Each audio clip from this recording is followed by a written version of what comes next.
ঘটনাস্থল ঢাকা বিশ্ববিদ্যালয়ের টিএসসি এলাকা। সিসিটিভির ক্যামেরায় পরিষ্কার দেখা যাচ্ছে অপরাধী চক্রের তৎপরতা। এই চক্রটি পহেলা বৈশাখের বিকেল থেকে সন্ধ্যা পর্যন্ত প্রায় ১.৫ ঘন্টা নানা কায়দায় চালায় নারীদের উপর যৌন নির্যাতন।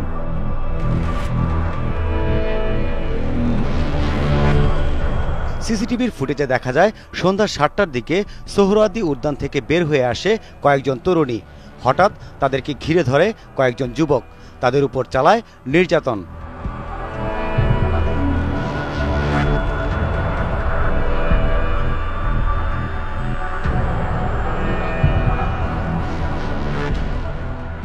সাড়ে ৬টার সময়ের ফুটেজে দেখা যায় চক্রটি প্রথমে আলাদা আলাদাভাবে নারীদের ঘিরে ধরে, এরপর পরিকল্পনা মতো একজন পেছন থেকে ধাক্কা দেয়।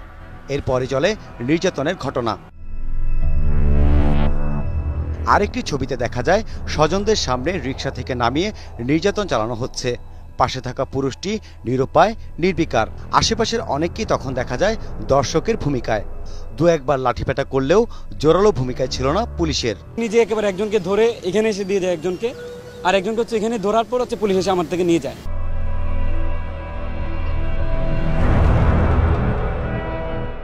অল্প কয়েকজন যারা নারীদের বাঁচাতে এগিয়ে এসেছিল নির্যাতনের শিকার হয়েছে তারাও। এমন একটা অবস্থা ছিল যে আমি কাউকে সহায়তার জন্য ডাকবো সেই ভয় পাচ্ছিলাম, কারণ এমন ভয় পাচ্ছিলাম যে ওই লোকটাকে যদি আমি সহায়তার জন্য ডাকি সে না হচ্ছে আবার ওই যৌন নিপীড়নের সঙ্গী হয়ে যায়।